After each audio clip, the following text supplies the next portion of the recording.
আসসালামু আলাইকুম রহমতুল্লাহি ওয়া বারাকাতুহু। প্রিয় দর্শক শ্রোতা বন্ধুরা, আমরা জানি আমাদের এই বাংলাদেশ ৯৫ ভাগ মুসলমানের দেশ। এদেশ পীর, মাশায়েখ, কুতুব, গাউস, আলেম ওলামা, হযরত শাহজালাল, শাহপরান রহমতুল্লাহি আলাইহি এর দেশ, যে দেশে বসবাস করে লক্ষ কোটি ধর্মপ্রাণ মুসলমান। অথচ এমন একটি দেশেই দিন দিন বেড়ে চলছে ভণ্ড বাবা, ভণ্ড পীরদের আস্তানা, যা দেশের ভাব গাম্ভীর্যতাকে কলঙ্কিত করে তুলছে। তো আজকে সেই ভণ্ডদের জন্যই কিন্তু আমার এই ভিডিওটি। তো চলুন আর দেরি না করে আমি সরাসরি চলে যাচ্ছি আমাদের মূল পর্বে। যাওয়ার আগে বলছি, আপনি যদি আমার চ্যানেলে নতুন হয়ে থাকেন প্লিজ অবশ্যই চ্যানেলটি সাবস্ক্রাইব করুন, আর যদি অলরেডি করেই থাকেন থ্যাংক ইউ সো মাচ। এই ভণ্ডদের গডফাদার হলো ভণ্ড দেওয়ানবাগী। সে বলে সে নাকি রাসূল সাল্লাল্লাহু আলাইহি সাল্লামের মেয়ে মা ফাতেমা রাদিয়াল্লাহু তাআলা আনহাকে বিয়ে করেছে। কত গাধা হলে সেই কথা বলে। এক দিক দিয়ে বলে মা ফাতেমা, অপর দিক দিয়ে বলে তার স্ত্রী। নাউজুবিল্লাহ। আপনাদের বিশ্বাস হয় আমার স্ত্রী যে রাসূলের মেয়ে ছিল? বিশ্বাস হয় না? উনি মা ফাতেমা ছিলেন। মদ খা, মদ না খেলে তোদের মাথায় বুদ্ধি আসবে না। বাংলাদেশে মদ সাপ্লাই দে।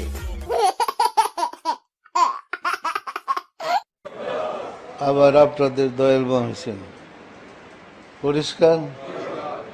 মা ফাতেমা জ্বরে ধরছিল আমার মেয়েকে, অনেক কান্নাকাটি করছে, এবং ওনারা সবাই আপনাদের মোহাম্মদ ইসলামের জন্য দোয়া করতেছেন। পরিষ্কার বলছে আমরা আছি তোমাদের সাথে। মা ফাতেমা বলছে তোমার বাবার সাথে আমি আগেও ছিলাম, এখনো আছি, ভবিষ্যতে থাকবো।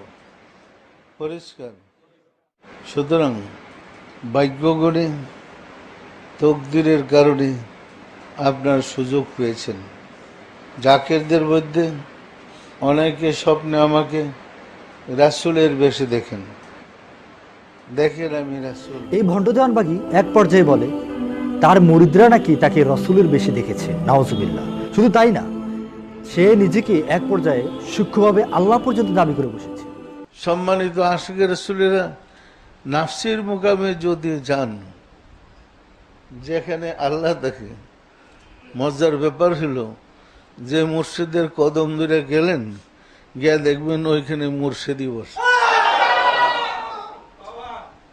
পরিষ্কার। এই বাংলাদেশের মধ্যে আরো একজন ভণ্ড আছে, সে হলো ভণ্ড নজরুল ইসলাম। সে কোরআন শরীফের আয়াতগুলা বানিয়ে বানিয়ে বলছে, যা কোরআন শরীফের 30 পারার মধ্যে তন্ন তন্ন করে খুঁজে কোথাও পাওয়া যাবে না। কি বিশেষ হচ্ছে না? তো চলুন দেখে আসি।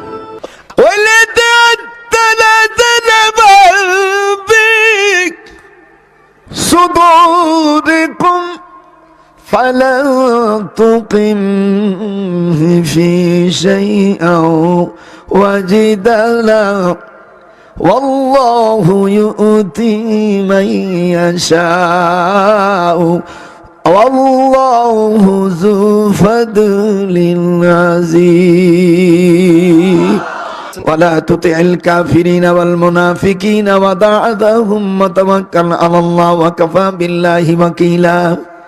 এই আমার পড়ার তাজ হলো এরকম, فلا تقم بالشيء ولا مخلدنه وينذرونهم بالله ما كانوا يحذرون। এই বাংলাদেশের মধ্যে অন্যতম আরেকটা ভণ্ড হলো মাইজ ভান্ডারী। তারা ভণ্ড হওয়ার পিছনে অন্যতম একটি কারণ হলো তারা নাচানাচি, গান বাদ্য সবকিছুকে তারা বৈধতা পোষণ করে, জায়েজ মনে করে। তাদের ভ্রান্ত ধারণা হলো নাচানাচি, গান বাদ্য এগুলো করলে কোনো গুনাহই হবে না। তাই তো তাদের দরবারে গিয়ে আমরা দেখতে পাই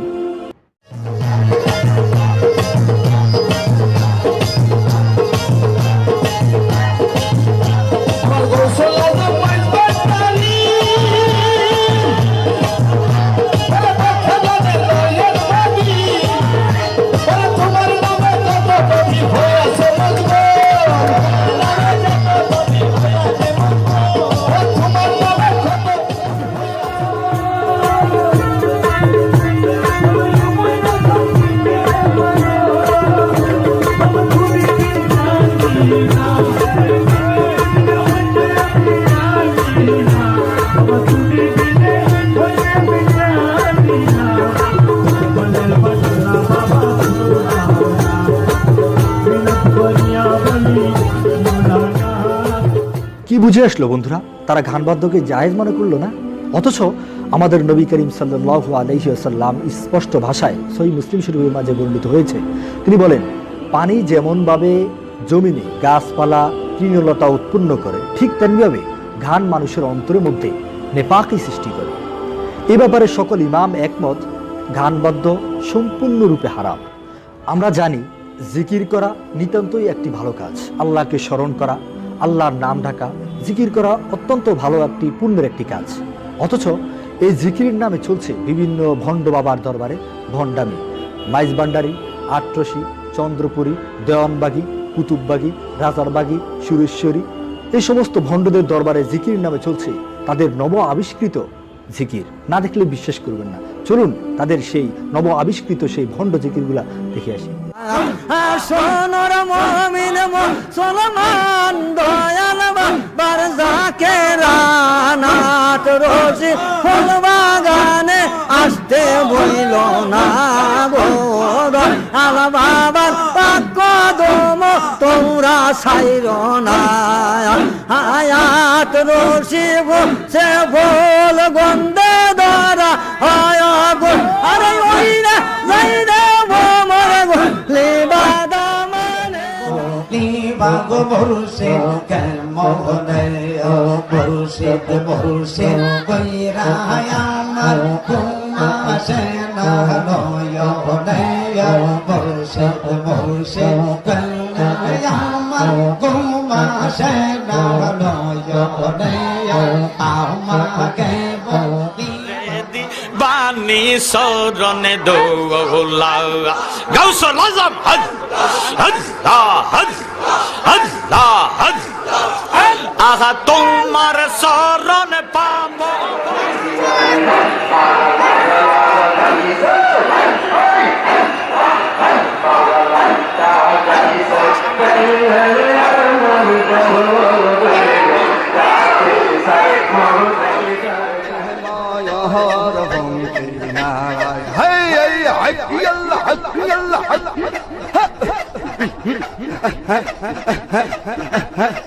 हरा हसीता सुबह का पहला कर पाने के जाए, हरा सीता पहला कर पाने के जाए मदना सूरा।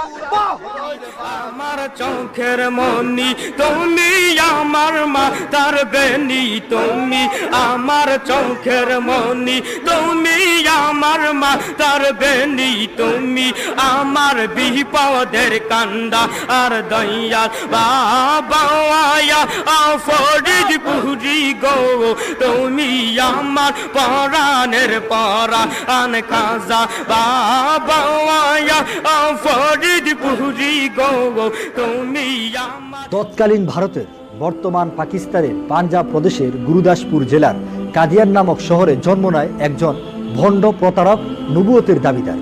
সে নিজেকে নবী বলে দাবি করে, সেই হলো মির্জা গোলাম আহমদ কাদিয়ানি। সে নাকি নিজেকে শেষ নবী বলে দাবি করছে। অথচ আমাদের নবী মুহাম্মদ মুস্তাফা সাল্লাল্লাহু আলাইহি ওয়াসাল্লাম বলে দিয়েছেন, সহিহ মুসলিম শরীফের মাঝে বর্ণিত হয়েছে, আনা খাতামুন নবিয়্যিন লা নবিয়্যা বাদি, আমি হলাম সর্বশেষ নবী, আমার পরে আর কোনো নবী আসবে না। অথচ এই মির্জা গোলাম আহমদ কাদিয়ানি সে নিজেকে নবী বলে দাবি করছে। এই মির্জা গোলাম আহমদ কাদিয়ানিদের অনুসারী যারা আছে তাদের ভ্রান্ত আরেকটি মতবাদ হলো, আল্লাহ নাকি বিশ্বাস করার জিনিস না, আল্লাহ হলো যুক্তি জ্ঞানের মাধ্যমে জানার বিষয়। চলুন দেখে আসি আমাদের সেই বাংলাদেশে তার একজন অন্ধভক্তের কথা, সে কি বলে শুনুন।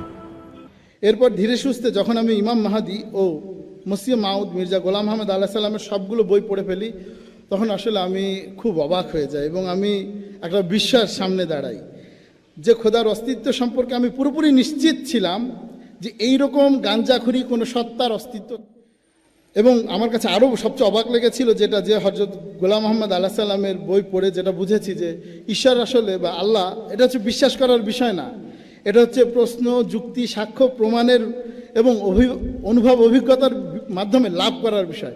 ঈশ্বর লাভ করতে হয়, ঈশ্বর বিশ্বাস করে লাভ নেই। মাল খেয়েছিস তো, তাই আসল চেহারা খুলে যাচ্ছে।